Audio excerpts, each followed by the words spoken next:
Was the idea after Dog Altogether for this always to be a feature, for there always to be a feature there?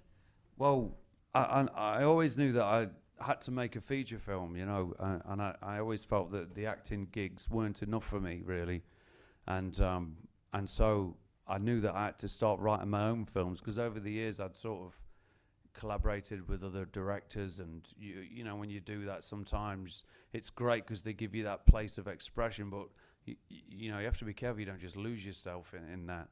And so basically I knew that I had to break out and make my own films, and my first sort of step into that world was a short film called Dog Altogether, and it, you know, we made it and it went out and did okay, got a couple of awards here and there, and then I'd written another short film about Olivia's character, and I thought I was going to make another short, but then people responded so well to in terms of those characters that you know, I'd get asked by people, well, what happens to them, you know, and I want to know where the story goes. And I realised that Dog Altogether just always felt like the beginning of a bigger film.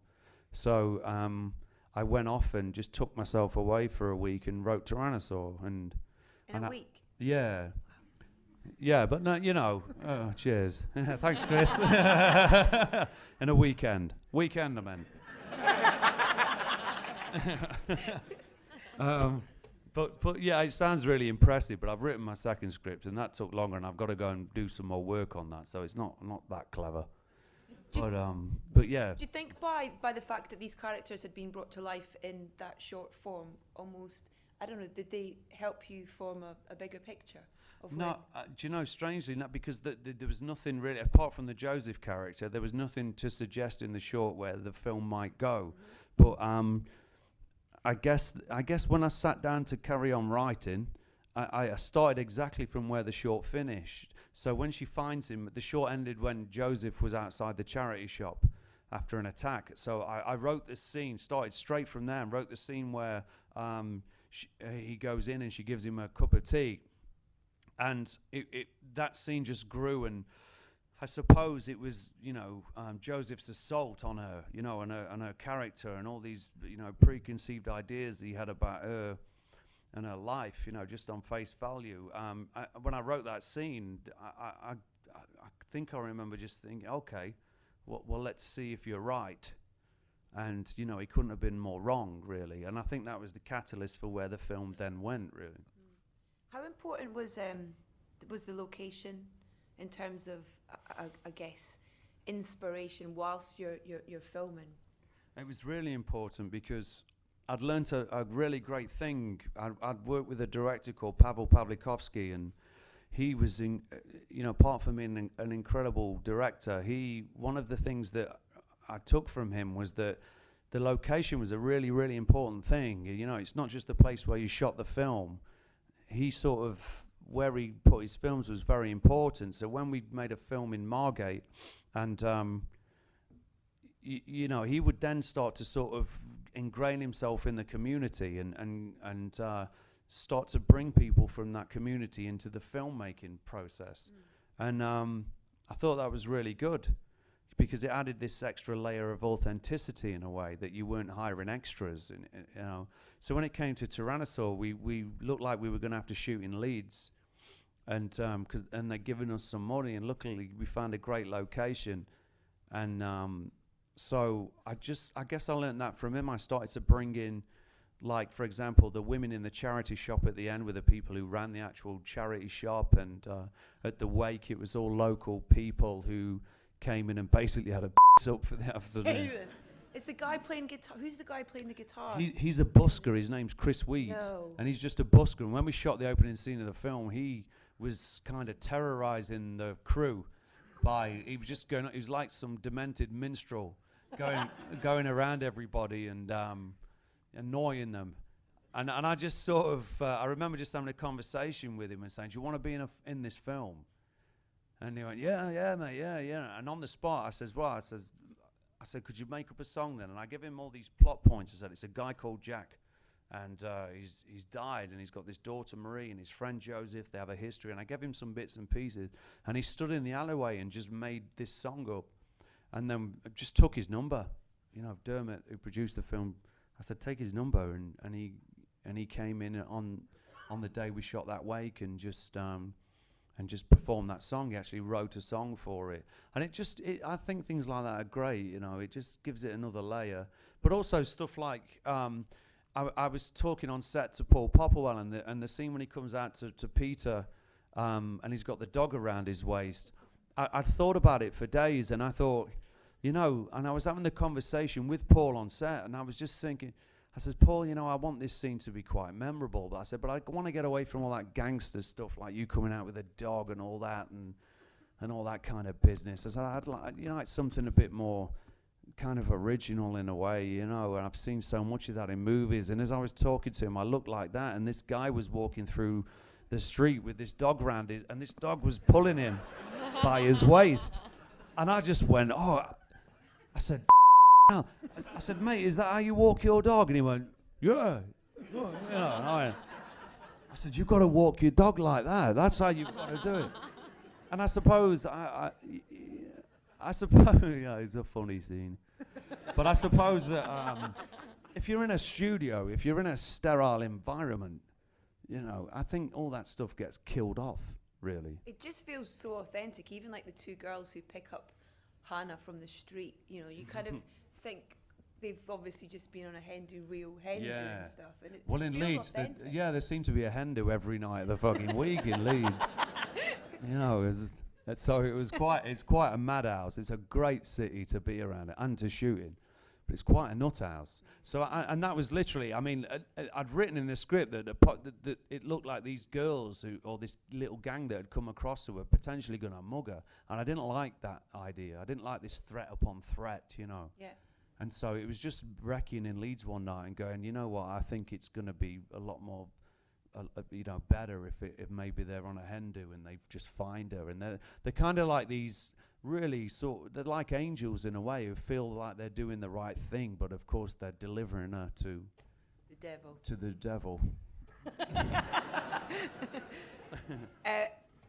How do you do terrifying so subtly but so brilliantly?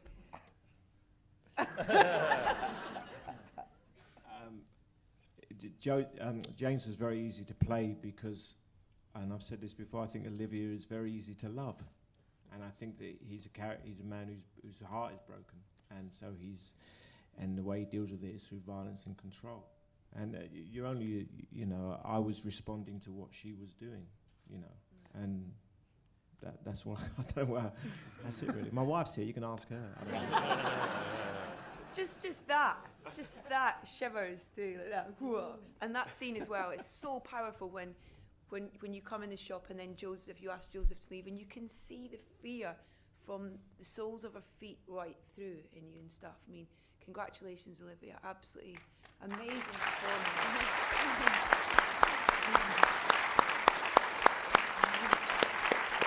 Paddy, when and how did you know Olivia was right for Hannah? I didn't. You know, I just had a moment with her. It was really weird, you know. We were doing Hot Fuzz, and it was our first ever rehearsal on it, and it was one of those really mad moments. We just went to, and this is not, we just went to walk through the door at the same time, and it was one of those awkward situations where I went, after you. She went, no, after you. And I just went, oh, that's fuck it, you know. And I don't know what happened. I just kept looking at her as we were going through the audition day, and I rang my wife and I went, I found her. And that was it. It was just her qualities as a gal. Like Eddie said, she's easy to love. She's very selfless. She has no motives.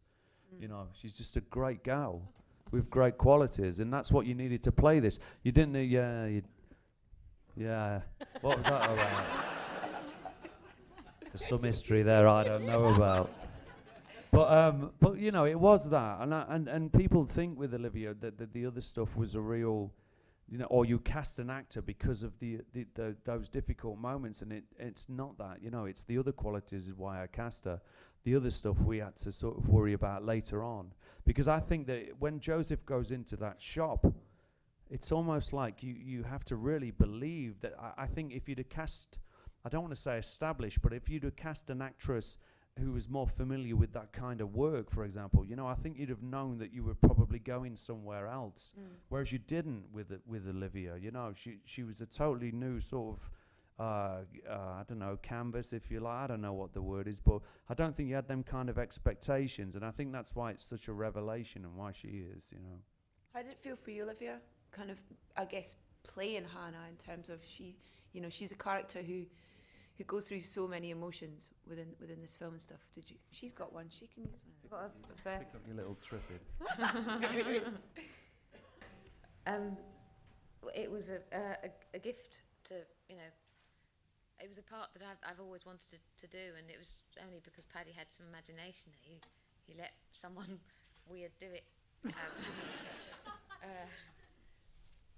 It was I don't know. I've dreamt of this whole job, this part, since I was about 12, and then Paddy made it happen, and so yeah, it was terrifying. I didn't want to let Paddy down. He was taking a punt, but it was brilliant, and sorry. And what was the I hate using the word kind of challenge, but I don't know, what did you draw on to get kind of, especially to those most terrifying moments for Hannah and stuff? That, I mean, that scene in the shop is kind of. But that was, you know, it was already on the page. Paddy had written something that was so whole and so perfect and there, and also, you know, when Eddie comes in, Eddie and Peter, who are just amazing, just, you know, just brilliant. Yeah. You don't have to do anything. You don't have to try. You just react to what they're doing, and Eddie is the sweetest man in the world, but can play terrifying, you know, very easily, and it was. it made my job. I didn't have to do anything. Just brilliant. And the man sat next to you, to your right, Peter.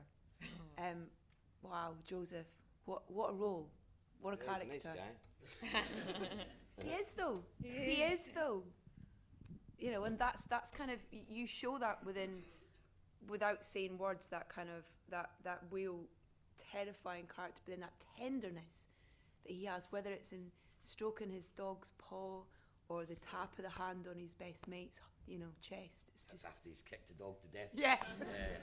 He's a Yin nice in the guy. yang. I think mine's is off. Oh, it's on. What for you made you want to go back to replay Joseph, because you'd been there with Dog altogether, and this was a chance to, I guess, to play him in full.